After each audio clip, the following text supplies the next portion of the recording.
Hi guys, I'm Erik Voss, and this is a breakdown of The Walking Dead Season 7, Episode 6, Swear. And I gotta say, this episode actually surprised me a little. Granted, I know I've done my fair share of Tara and Heath bashing. Where are Heath and Tara? Oh, that's right, no one cares. Maybe this boat could be the one that Tara and Heath go out on into the ocean, and then it sinks and no one misses them. Or maybe she'll run into Heath and Tara, who are obviously my favorite characters. And yeah, I know people weren't crazy about this episode, but Tara actually grew on me a little bit, and I kind of liked how this show diverged from the comics by introducing Oceanside this early. So in this video, I'm gonna break down all the cool stuff I noticed in this episode, maybe a few things you didn't notice, along with some theories and predictions for what'll happen when this season hopefully moves forward with the story at some point. So let's get started with the opening images. So right away, we see another surreal sight for The Walking Dead, the ocean. And unlike the West Coast spinoff Fear the Walking Dead, this show has stayed entirely inland. And just like how episode 3 started off with Who's the Boss, the image of the open ocean is another first that catches us off guard. Like, a lot of people are saying that this felt like watching an episode of a completely different show, and I think this image is a big reason why. And let's break this shot down. So notice how the rising sun reflects off the water, a beacon of life shining through this frame of rotting roots and driftwood. The Walking Dead is full of visual contrasts between life and death, but this one is one of the more artful ones, with the promise of something new beaming through the dead reality that we're trapped in. And I'll talk more about promises as we go. And we meet two new characters in this scene, Cindy and Rachel, members of the Oceanside community. So we'll see that place later, but I was interested in their conversation here. So a stuffed bear has washed up on the shore, and Cindy's trying to get the younger Rachel excited about cleaning it up as a toy that she can keep. We can empty it out. Then you have an awesome bear. I had one just like this when I was your age. Oh shit, look! But like most kids who grew up in the zombie apocalypse, Rachel's having none of that kitty shit. She just wants to stab everything in the face. And this bear is a reflection of Cindy's desire to cling to the humanity of the pre-zombie world and to pass that humanity on to the next generation. Unfortunately, this new generation is growing up very desensitized. They're only interested in survival. With this scary obsession with violence, you're enjoying this a little too much, Rachel. Now, in case you were wondering, in real life, this location is Driftwood Beach in Jekyll Island, Georgia. And I like how, as opposed to like this nice, perfect heavenly beach, all this rotting driftwood and dead tree roots remind us that we're still part of this decomposing zombie world. In fact, this is actually just like an hour drive from my hometown in Florida, and there, flesh-eating zombies really do wash up on the beach all the time. It is such a nuisance. Okay, moving on after the credits to this scene with Tara and Heath, and right away, Tara says this line. Rule number 1 of scavenging. There's nothing left in this world that isn't hidden. Now, in case you didn't catch this, Tara is repeating what Glenn told her back in season 5. There's nothing left in this world that isn't hidden.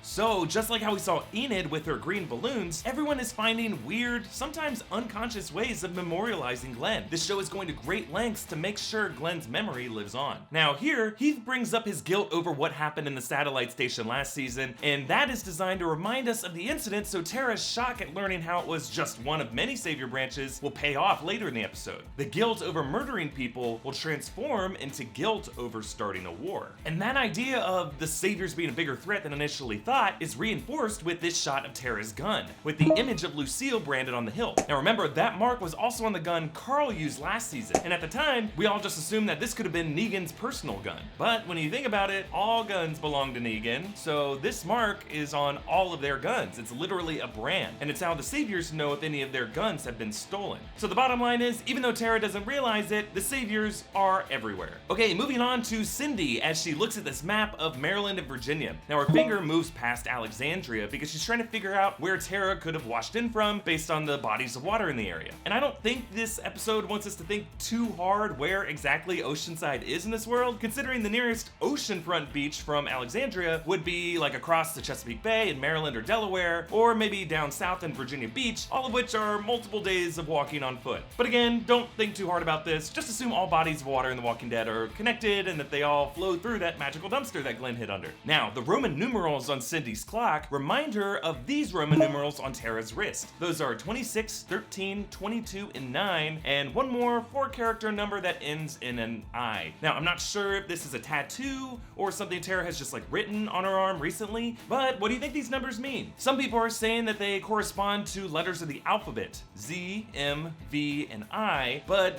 whatever those would stand for, why would Tara have 2 layers of code on something that really only she would ever look at? My kind of stretch of a theory is that Tara, just like Carol last season, is keeping track of the number of human deaths that she is responsible for. Now, I haven't done the exact death counts, but 26 could be the casualties in the prison battle, 13 could be the number of deaths when they escaped Terminus and its people, 22 for the deaths since coming to Alexandria, then 9 for the saviors they killed leading up to the satellite station attack, and then that last number could be for that battle. But again, I'm not at all sure about this. And again, I also don't know why she would use Roman numerals instead of regular numbers or tally marks, so I don't know, maybe those were Tara's favorite Super Bowls. Now, fast forwarding a bit to our first real look at Oceanside. Now, I mentioned this before back when this season teased this in earlier episodes with Alana Masterson's boat title slide, but we are in totally new territory here, because in the comics, we still haven't seen the Oceanside. It's only briefly mentioned, and it's way further along in the narrative. And personally, I'm really glad the show brought in Oceanside this early, because even though it seems a little sudden for all these characters to look around and stumble into all these communities after being alone for 6 seasons, I'm betting the payoff will be great when all these independent, diverse colonies join forces to overthrow a brutal regime of the saviors. You'll have Alexandria, who's filled with these crazy murderers, along with the Kingdom, who's got some guns and horses and a freaking tiger, plus Oceanside with even more guns and their shoot-on-sight policy, and the Hilltop with,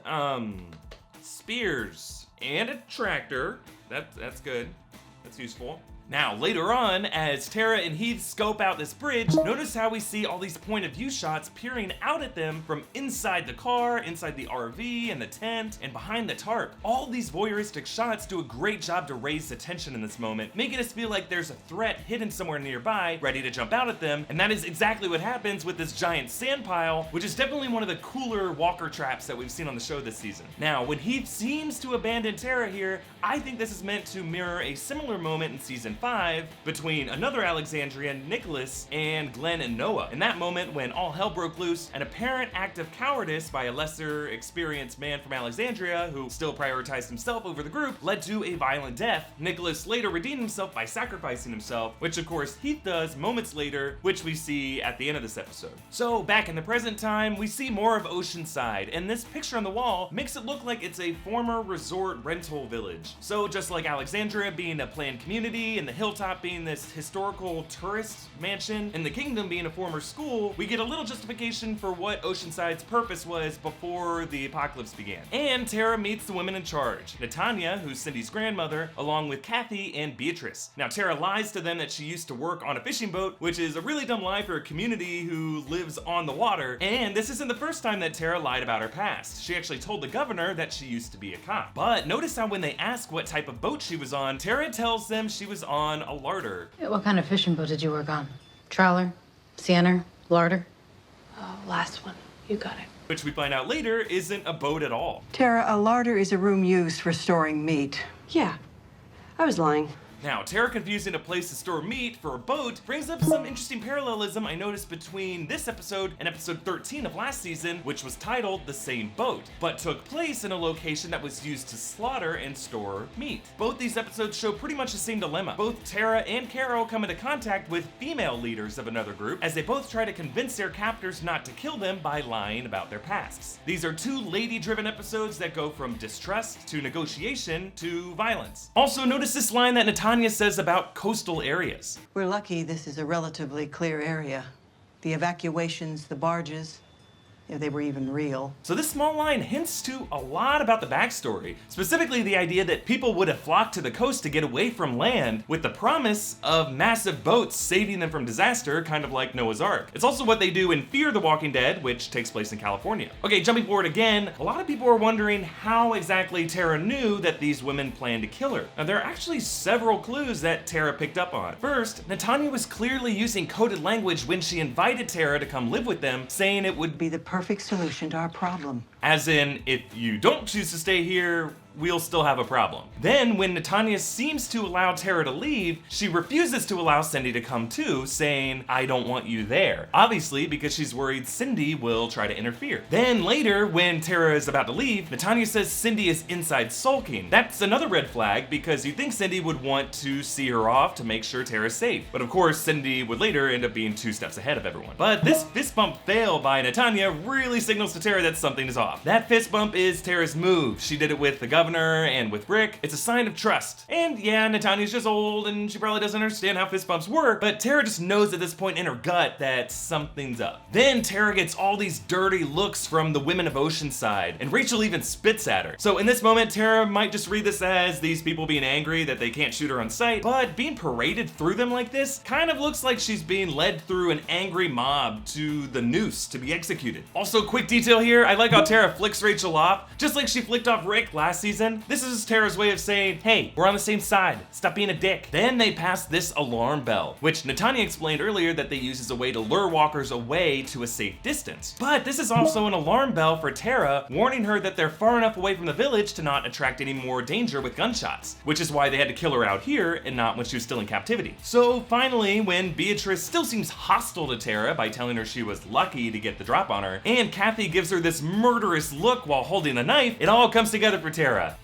Oh, they don't like lesbians. Or more likely, they don't trust her to keep their home a secret. Now, after the tussle, Beatrice reveals perhaps Negan's most horrific war crime yet, that he lined up all the men and boys over 10 in their community and had each of them shot. And even though we don't see this happen, just the specifics of lining people up and targeting young boys, it definitely echoes things like the Holocaust and modern war crimes in places like Sierra Leone. But this inhumanity goes back even further to the story of Moses in the book of Exodus, when the Pharaoh tried to control the growing Hebrew slave population by ordering that every infant boy be drowned in the Nile. And just like those Hebrews would later do in Egypt, this community staged an exodus of their own, leaving in the night and establishing this new home, which you can only access by traversing this narrow passage through a body of water, kind of like the Red Sea. Now, after Cindy saves Tara, she mentions the title of this episode. You have to swear that you'll never come back. And this connects back to that idea of promises that I mentioned earlier. In a world as fatalistic as The Walking Dead, how much is a promise worth? A verbal agreement that cannot be broken between two people is one of the last shreds of humanity in this world. And that humanity is what links Tara and Cindy. Tara believes in the humanity of being responsible to a group that you're a part of, and Cindy believes in the humanity of not killing people that you don't have to. Now, when Cindy says nobody's evil, they just forget who they are, notice how Tara responds with this line. Some people are evil, Cindy. I've seen it. It's interesting that Tara says this, because she wasn't there for the worst of what Negan and the Saviors have done to her group. She doesn't even know Denise is dead because she's been gone since the satellite station attack. Instead, the evil Tara's referring to is the governor. Tara remembers how the governor went from a seemingly friendly, helpful stranger to this evil psychopath who murdered Herschel just out of spite. And remembering that people like that exist, combined with this new knowledge that the satellite station was just one of many Savior locations, frightens Tara that a new evil could be threatening her home. But Tara is torn between her humanity to her own people and her humanity to the person who just risked her life to save her, who's forcing her to swear to protect her village by keeping it a secret. And that moral dilemma of which humanity rules out is what Swear is all about. I'm pretty sure it's also what that All For One song is about. And I swear.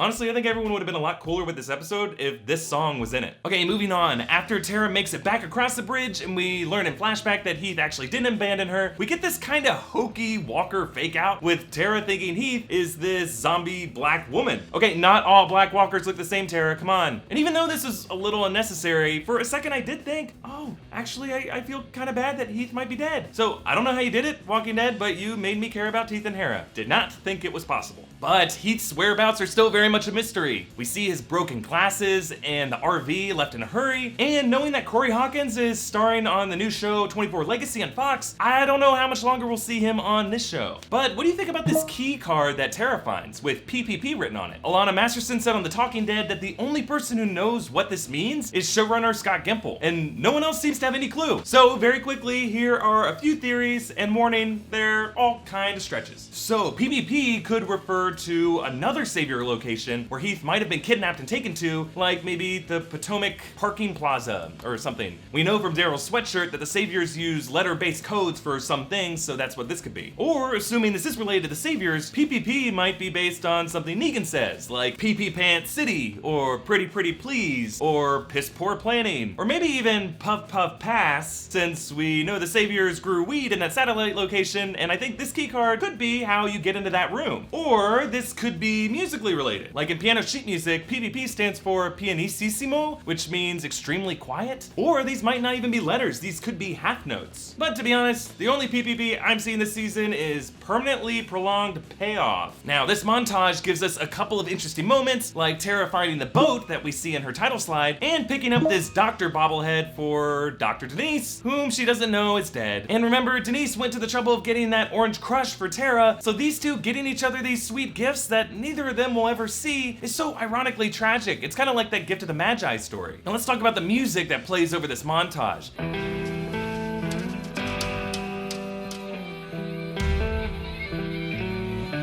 It sounds pleasant and reflective, but when you look up what song this is, it's called Everything's Fucked by the Dirty Three. Similarly, Tara is relieved to be making it home, but in reality, everything is fucked.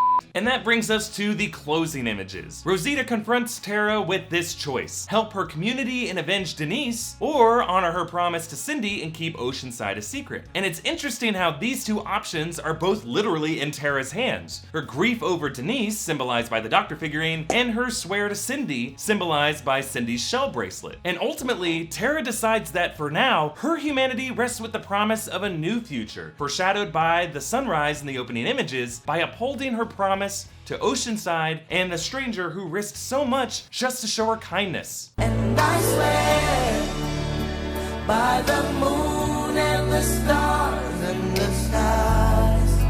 Okay, so just one lingering question. Are people being too hard on The Walking Dead? Or do you think season 7 has lost its focus a bit? Ratings have gone down, and I think what viewers are saying about the slow pacing lately, gradually setting up each of these places without really pushing the main narrative forward, some of that is valid. Now, obviously, I still like this show and the characters and all the connections, but I'm curious, is there a final straw that you're holding on to still? Or can this show do nothing wrong in your eyes? Regardless, it seems like we won't have to wait too much longer, because the final 2 episodes of this half season look like they'll give us some payoff. Next week's episode is called Sing Me a Song, which sounds like a reference to a really cool moment in the comics. Also, a ton of characters are getting really angsty and might be on a collision course. People like Michonne, Carl, Rosita, Sasha, and Spencer. And I really don't know if I can stomach if anything happens to one of them. Okay, that's all I got, and let me know what you think in the comments. And check out my breakdowns of all the episodes so far this season. Please hit like and subscribe to New Rockstars, and share this video with your friends. You can also contribute to us on Patreon. Thanks so much to all of our current donors, especially Kelly Hopper. You're the best, Kelly. If you aren't currently a patron, we'd love your support. You can hit me up on Twitter at Erik Voss with any thoughts or questions or theories that you have about this season of The Walking Dead, or you can follow New Rockstars on Twitter at New Rockstars for information about when our videos are coming out. Okay, thanks for watching. Bye.